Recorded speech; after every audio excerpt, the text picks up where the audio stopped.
ಎಲ್ಲರಿಗೂ ನಮಸ್ಕಾರ. ನಾನು ರಾಜೇಶ್ವರಿ. ರಾಜಿ ಅಡುಗೆ ಚಾನೆಲ್ಗೆ ನಿಮ್ಮೆಲ್ಲರಿಗೂ ಸ್ವಾಗತ.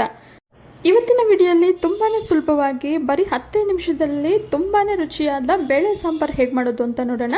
ಬಿಸಿ ಬಿಸಿ ಮುದ್ದೆ, ಅನ್ನ, ಚಪಾತಿ ಎಲ್ಲದರ ಜೊತೆಗೂ ತುಂಬಾ ಒಳ್ಳೆ ಕಾಂಬಿನೇಷನ್ ಅಂತಲೇ ಹೇಳ್ಬೋದು. ಬನ್ನಿ ಈಗ ತಡ ಮಾಡದೆ ವಿಡಿಯೋನ ಸ್ಟಾರ್ಟ್ ಮಾಡೋಣ. ಈ ಸಾಂಬಾರು ಮಾಡೋದಕ್ಕೆ ಮೊದಲು ನಾನಿಲ್ಲಿ ಅರ್ಧ ಕಪ್ಪಷ್ಟು ತೊಗರಿಬೇಳೆ ಹಾಗೆ 1/4 ಕಪ್ಪಷ್ಟು ಹೆಸರುಬೇಳೆನ ಕುಕ್ಕರ್ಗೆ ಸೇರಿಸ್ಕೊಳ್ತಾ ಇದ್ದೀನಿ.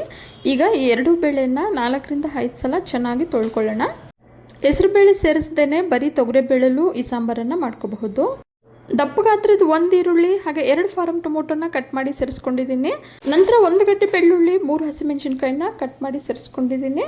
ಸ್ವಲ್ಪ ಕರಿಬೇವು, ಅರ್ಧ ಟೀ ಸ್ಪೂನ್ ಅಷ್ಟು ಜೀರಿಗೆ, 1/4 ಟೀ ಸ್ಪೂನ್ ಅಷ್ಟು ಅರಿಶಿನ ಪುಡಿ, 2 ಟೀ ಸ್ಪೂನ್ ಅಷ್ಟು ಖಾರದ ಪುಡಿಯನ್ನು ಸೇರಿಸಿ, ಅರ್ಧ ಟೀ ಸ್ಪೂನ್ ಅಷ್ಟು ಎಣ್ಣೆನ ಸೇರಿಸಿ 3 ಕಪ್ಪಷ್ಟು ನೀರನ್ನು ಸೇರಿಸ್ಕೊಳ್ತಾ ಇದ್ದೀನಿ. ಸಾಂಬಾರ್ ಕನ್ಸಿಸ್ಟೆನ್ಸಿ ನಿಮ್ಗೆ ಹೇಗೆ ಬೇಕೋ ಅದರ ತಕ್ಕಂತೆ ನೀರನ್ನು ಸೇರಿಸ್ಕೋಬಹುದು. ಈಗ ಲಿಡ್ನ ಮುಚ್ಚಿ 5 ವಿಸಿಲ್ ಕೂಗಿಸ್ಕೊಳ್ಳೋಣ. 5 ವಿಸಿಲ್ ಬಂದ ನಂತರ ಗ್ಯಾಸ್ ಎಲ್ಲ ತಣ್ಣಗಾದ್ಮೇಲೆ ಕುಕ್ಕರ್ ಲಿಡ್ನ ತೆಗೆದು ನೋಡೋಣ ಬನ್ನಿ. ಬೇಳೆ ಎಲ್ಲ ತುಂಬ ಚೆನ್ನಾಗಿ ಬೆಂದಿದೆ. ಈಗ ಸೌಟಲ್ಲೇ ಈ ರೀತಿ ಲೈಟಾಗಿ ಮಸ್ಕೊಳ್ಳೋಣ. ಮಸಿಯೋ ಕೋಲಲ್ಲಿ ಮಸಿಯೋದೇನು ಬೇಕಾಗಿಲ್ಲ.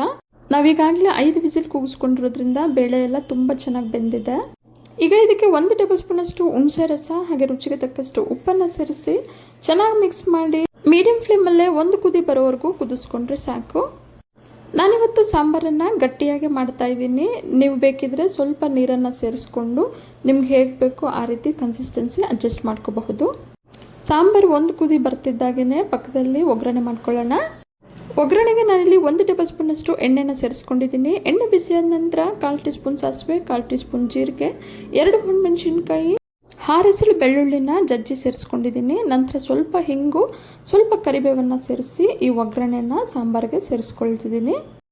ಒಗ್ಗರಣೆ ಸೇರಿಸಿದ ನಂತರ ಮೀಡಿಯಂ ಫ್ಲೇಮಲ್ಲೇ 2 ನಿಮಿಷ ಕುದಿಸ್ಕೊಳ್ಳೋಣ. ಬರೀ 10 ನಿಮಿಷದಲ್ಲಿ ಈ ರುಚಿಯಾದ ಸಾಂಬಾರನ್ನು ಮಾಡ್ಕೋಬಹುದು.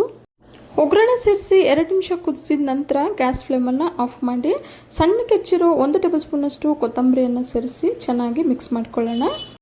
ಬಿಸಿ ಬಿಸಿ ಮುದ್ದೆ, ಅನ್ನ, ಚಪಾತಿ, ಜೀರಾ ರೈಸ್ ಅಥವಾ ಗೀ ರೈಸ್ ಜೊತೆಗೆ ಕಾಂಬಿನೇಷನ್ ಆಗಿ ಈ ಸಾಂಬಾರನ್ನು ಮಾಡ್ಕೋಬಹುದು.